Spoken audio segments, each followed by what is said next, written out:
जय श्री कृष्ण। आप सभी को होली की हार्दिक शुभकामनाएं। देश भर में होली का त्यौहार बड़े ही धूमधाम से मनाया जाता है। रंग वाली होली खेलने से एक दिन पहले होलिका दहन किया जाता है।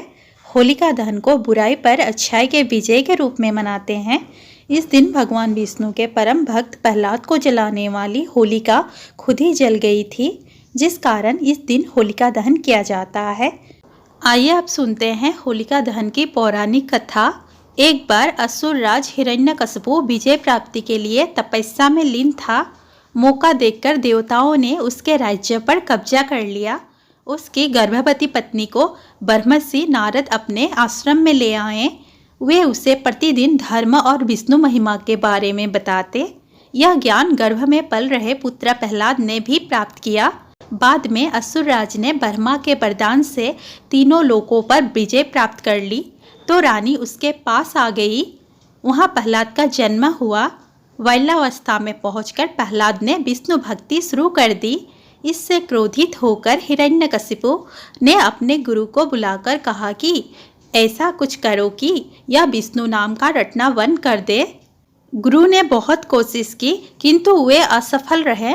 तब असुरराज ने अपने पुत्र की हत्या का आदेश दे दिया। उसे विष दिया गया।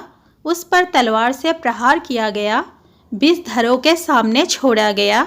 हाथियों के पैरों तले कुचलवाना चाहा, पर्वत से नीचे फेंकवाया, लेकिन ईश्वर की कृपा से प्रहलाद का बाल भी बांका नहीं हुआ। तब हिरण्यकशिपु ने अपनी बहन होलिका को बुलाकर कहा कि तुम प्रहलाद को लेकर अग्नि में बैठ जाओ, जिससे वो जलकर भस्म हो जाए।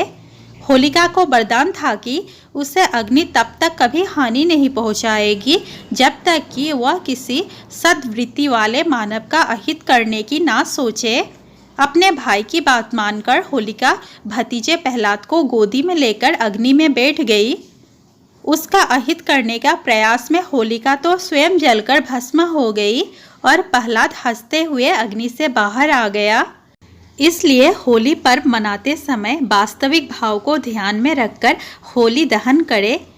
इसके लिए फिर आप चाहे तो विगत वर्षों के बुरे अनुभवों और असफलताओं को एक कागज पर लिखकर अग्नि को समर्पित कर दे।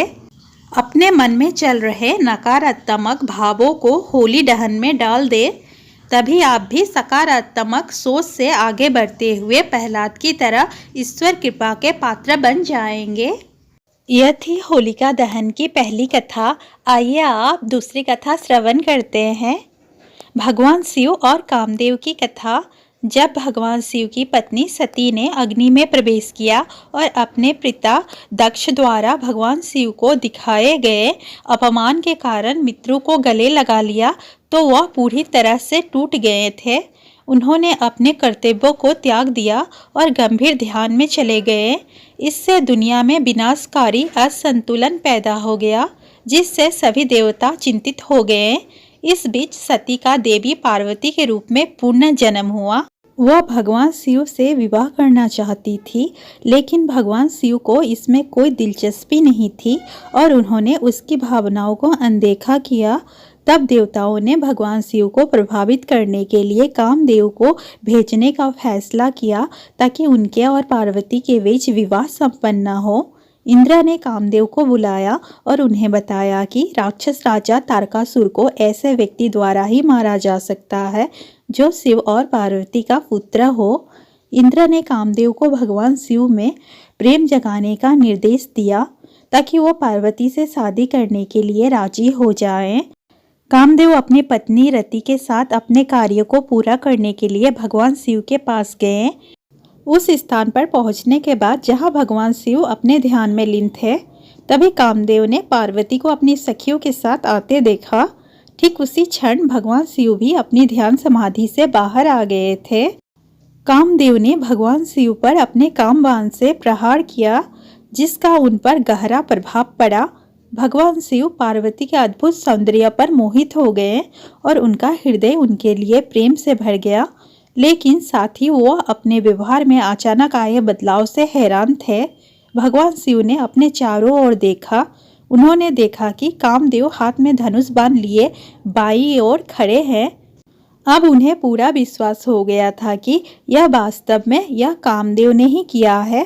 अत्यंत क्रोध के परिणाम स्वरूप भगवान शिव की तीसरी आँख खुल गई और कामदेव भस्म हो गए। कामदेव की पत्नी रति फूट फूट कर रोने लगी। उन्होंने शिव से अपने पति को जीवित करने की गुहार लगाई। उसके बाद देवताओं ने भी भगवान शिव के पास जाकर उनकी पूजा की। उन्होंने भगवान भोलेनाथ को बताया कि यह कामदेव की गलती नहीं थी। उन्होंने उन्हें तारकासुर की मृत्यु का रहस्य भी बताया। तब देवताओं ने उनसे कामदेव को एक बार फिर से जीवित करने का अनुरोध किया। तब तक भगवान शिव का क्रोध शांत हो चुका था और उन्होंने देवताओं से कहा कि कामदेव द्वापर युग में कृष्ण और रुक्मिणी के पुत्र के रूप में जन्म लेंगे। तब संबर नाम का एक राक्षस उसे समुद्र में फेंक देंगे। वो राक्षस को मार डालेंगे और रति से शादी करेंगे, जो समुद्र के पास एक शहर में रह रही होगी। तब से कामदेव को भगवान शिव द्वारा भस्म होने को होलिका दहन और उनके पुनर्जन्म की खुशी को होली के रूप में मनाया जाता है। दोस्तों, वीडियो अच्छा लगा हो तो प्लीज़ वीडियो को लाइक शेयर और चैनल को सब्सक्राइब करना ना भूलें।